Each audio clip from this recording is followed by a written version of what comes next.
Good morning, everyone. Let us start. Today we shall learn a new chapter, that is chapter 6, population. Now let me present my screen.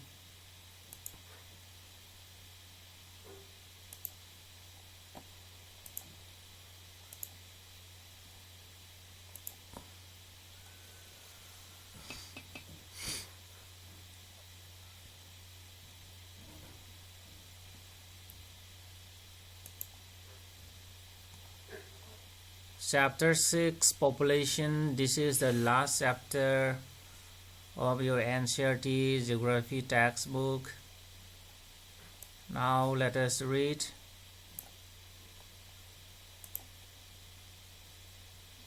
As mentioned here, population. Okay, what do you mean by population? Do you know? Population refers to the people who inhabit a territory or a state or a country. Okay, the people living in a country are known as population.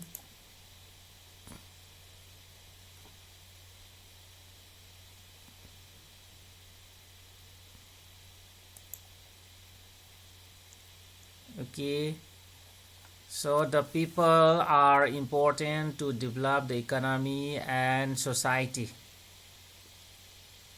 Okay.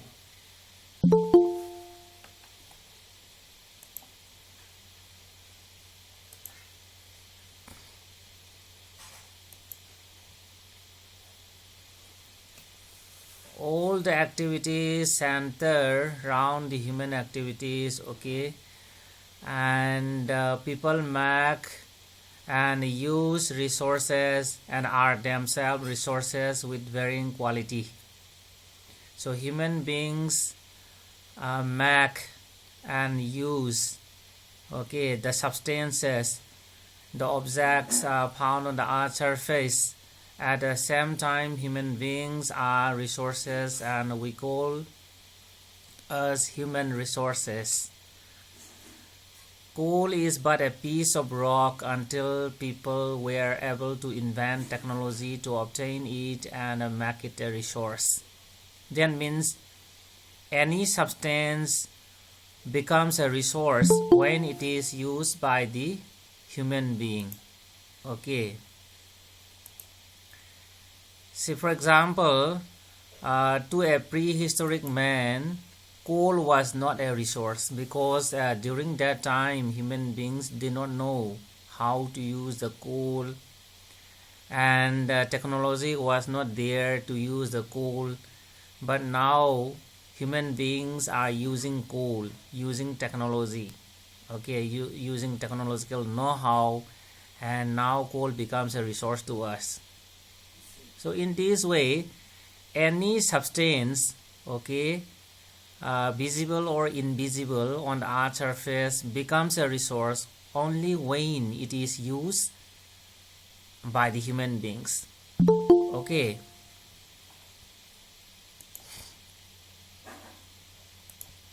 And natural events like a flood or a tsunami becomes a disaster only when they affect a crowded village or a town. Okay. See, any natural phenomena, okay, or phenomenon becomes a disaster only when it affects human beings.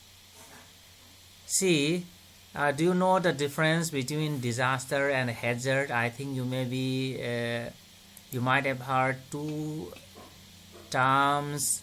One is hazard, another one is disaster. Okay. Actually, flood is a hazard. Okay, flood is a hazard.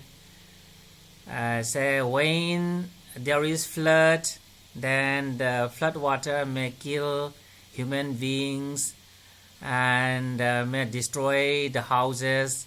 Okay, at that time flood becomes a disaster because it affects human beings.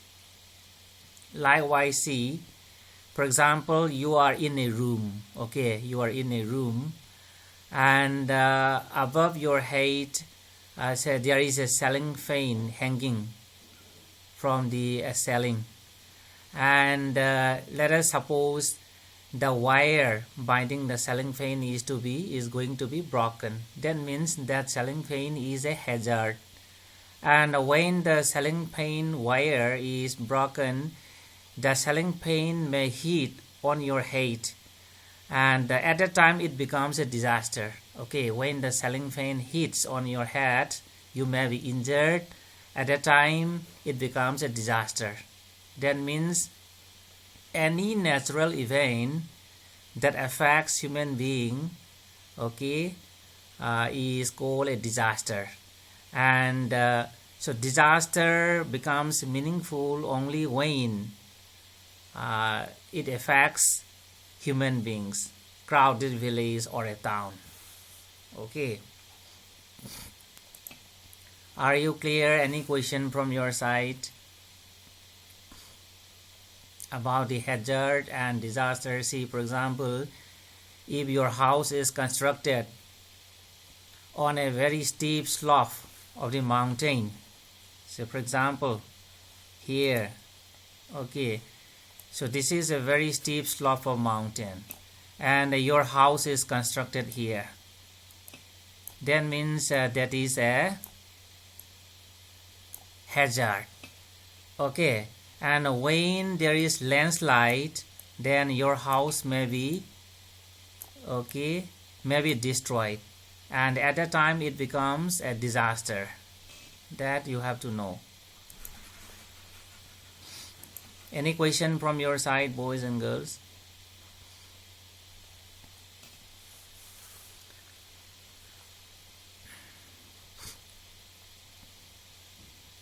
Okay, if you don't have questions, let me proceed. No, sir. Okay, very good. So that means we have learned that human beings, okay, the population is the pivotal element in the social studies. Human beings are the most important component, okay, in social studies, because it is the human beings are the point of reference from which all other elements observe and from which they derive the significance and meaning that we have learned earlier. Okay, any substance becomes a resource only when it is used by the human being. A flood becomes disaster only when it kills people. That means okay, human beings are the point of reference, and that is why, okay, the study of this population, their numbers, distribution, growth, and characteristics or qualities provide the basic background for understanding and appreciating all aspects of environment. That means the study of a population is also very important in social science, in social studies. Okay, we know that human beings are producers and consumers of the earth resources. We produce resources, at the same time we also use the resources, and therefore it is important to know how many people are there in a country, where they live, how and why their numbers are increasing, and what are their characteristics. Okay, so for this, the census of India provide us information regarding the population of our country. For India, okay, the census of India provides us information and data regarding population of India. Okay, then let us see what do you mean by census. Let us read the box. What is a census? So a census is an official enumeration of population done periodically. Census, okay, is an official enumeration. That means counting. Enumeration means counting of population done, okay, periodically. Census is an official counting of population done periodically. In case of India, population is counted for every 10 years. Okay, that is called census. And in India, the first census was held in the year 1872. The counting of population in India was first done in the year 1872.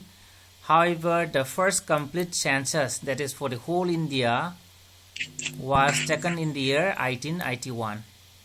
The first complete census in India was taken in the year 1881. Since then, censuses have been held regularly every 10 years. Okay, for every 10 years, enumeration is done, counting is done. And the Indian census is the most comprehensive source of demographic, social and economic data. Okay, Census of India is the most comprehensive, most detailed source of demographic. Demographic means data related with population. Then social and economic data. Actually, say for counting population, the census of India is using such type of form. Okay, so this form will be used for counting population for the year to the 2021. Okay, so the enumerator will carry such type of form. Okay, will visit every household and accounting will be done. Okay, so this is the phase 1, so they have to fill up this form, and so by filling this form, okay, everything will be obtained. Okay, all the data regarding these households will be obtained. So this is the page number 2. Okay, so this is what I call household schedule. Okay, using household schedule, counting of population will be done.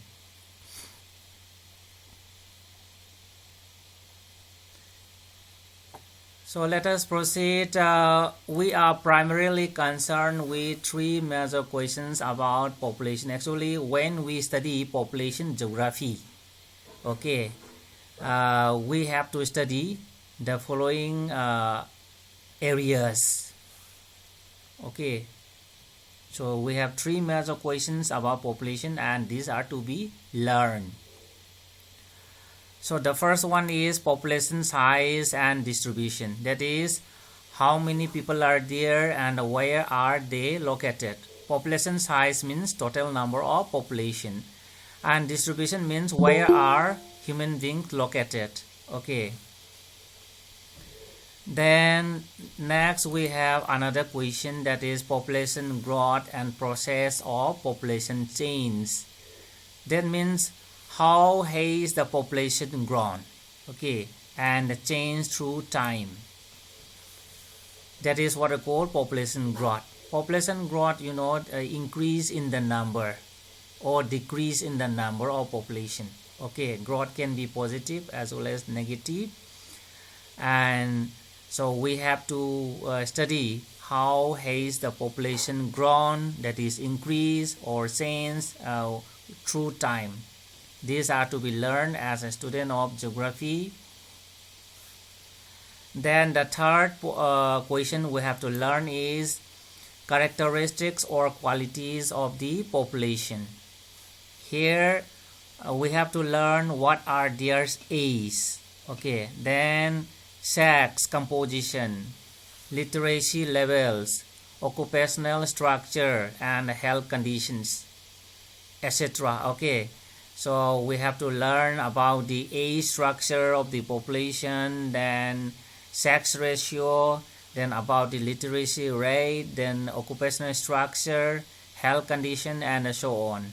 All these we have to learn, okay, as a student of geography. So these are the subject matter. Okay, are you clear? Any question from your side, boys and girls? No, sir. Okay, let me proceed. Next we have population size and distribution.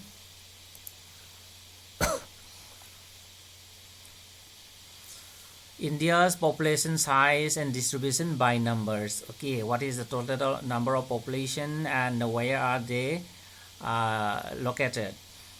So India's population is on March 2011 stood at 1210.6 million.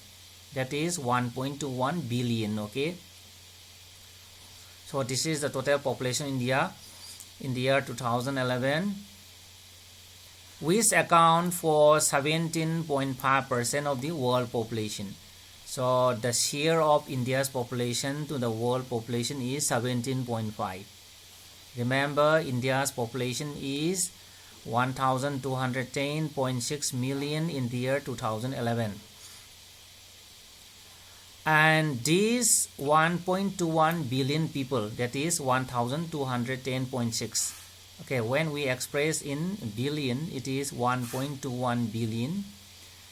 Okay, people are unevenly distributed over our country's vast area of 3.28 million square kilometer.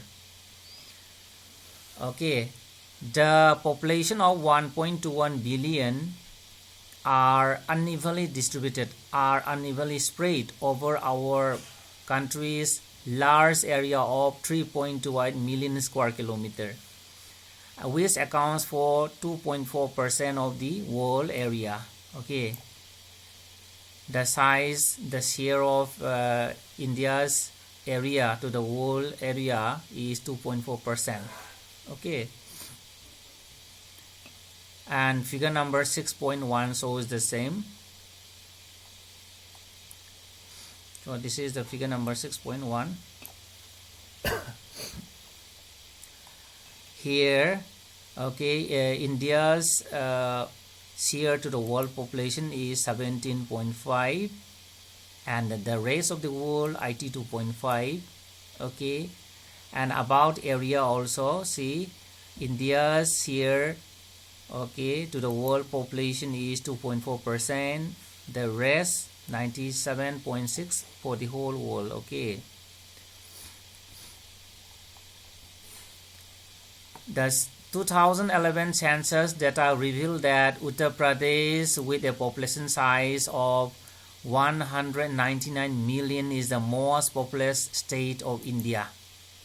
Okay, according to 2011 census, Uttar Pradesh, with a population of 199 million, is the most populous state of India. I think all of you may be knowing the location. So here we have Uttar Pradesh. Okay, this is Uttar Pradesh.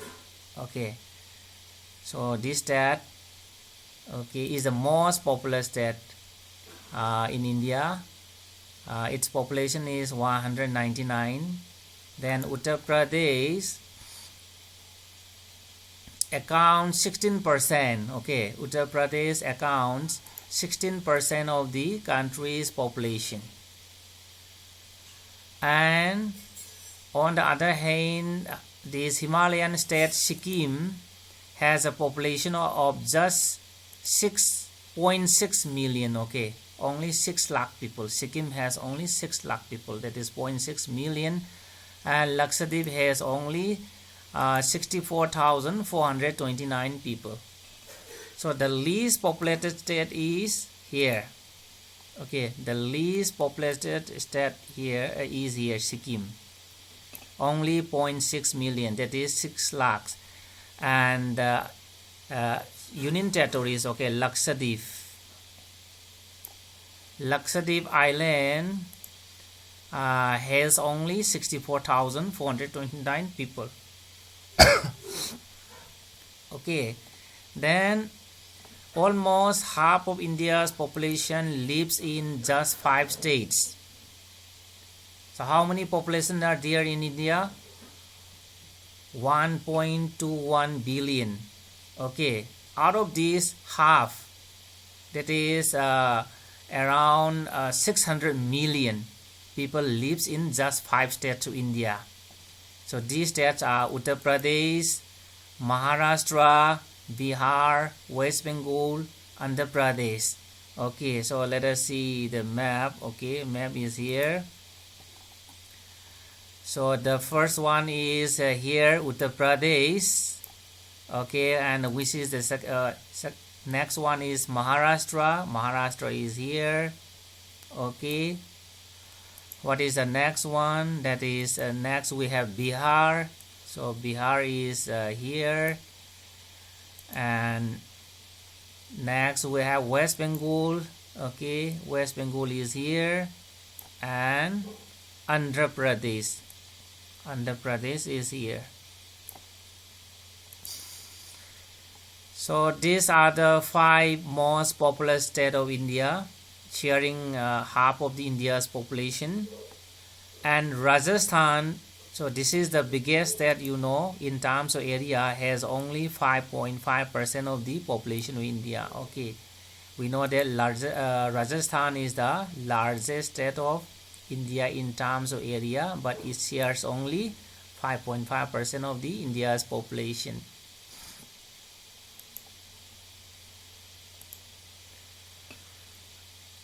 So let us analyze this diagram. Okay, this diagram also shows the distribution of population of India in terms of number. Okay, it is here. See Uttar Pradesh. Okay, Uttar Pradesh, the most populous state, sharing 16%. Okay, of India's population. See, this sector represents this Uttar Pradesh. Okay, and next we have the second most populous state, Maharashtra, sharing 9%. Next we have Bihar, sharing again another 9% of India's population. And next we have West Bengal, sharing 8% of the India's population. And this is the 5th one, Andhra Pradesh, sharing 7% of the India's population. And these are the other states. Okay, here this represent Madhya Pradesh, sharing 6%. And next we have Tamil Nadu, again 6%. Rajasthan around 6%, that is 5.5 rounded to this 6. Okay, then Karnataka sharing 5% of India's population, Gujarat 5%, then Orissa 3%, Kerala also shares 3%, Jharkhand also 3%, Assam 3%, then Punjab 2%, Chhattisgarh 2%, Haryana, okay, 2%. Haryana is here, 2%. Then Delhi, a very small territory, okay, shares 1%. Jammu and Kashmir, this is a very big state, but shares only 1%. Okay, here this is Jammu Kashmir. Then Uttarakhand 1%, and other states, okay, other states in the Union Territories 2%. And here we have this map of India. Okay, see here, this is a new map showing these different states of India. Okay,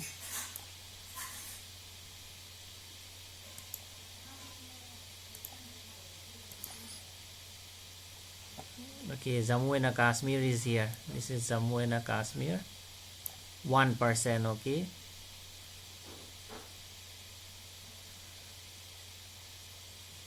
okay.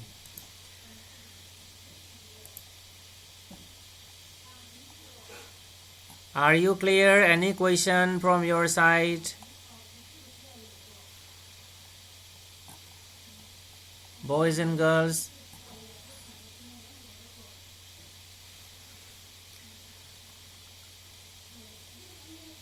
So here is a question, okay, sign post question. What could be the reason of uneven distribution of population in India? We have learned that some states have very large population, and some other states have very less population. So what are the reasons for this? Any idea? See, we have some important factors. Yes.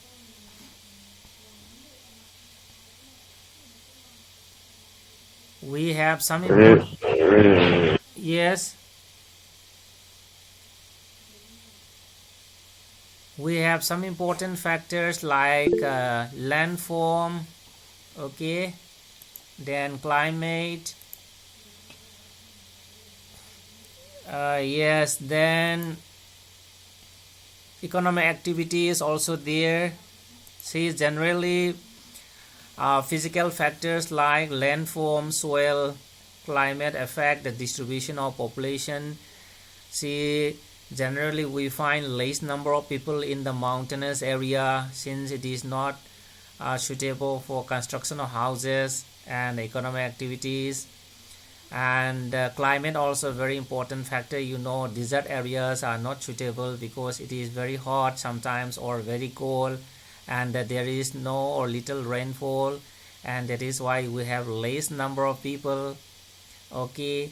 And likewise soil also, see, fertile soil support a large number of population. For example, Uttar Pradesh, Bihar, West Bengal. Why these states have very large number of population? Because the soil is very fertile, agriculture and other economic activities highly developed, and that is why, okay, we have large number of population in these states.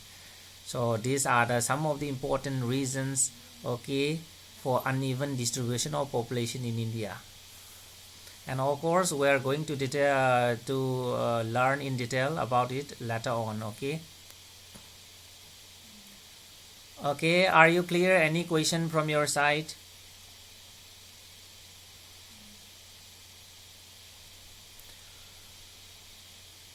Okay, if you don't have questions, then let us stop here for today. Thank you very much for joining my class. And don't forget to send your names in the WhatsApp group for attendance. Thank you very much.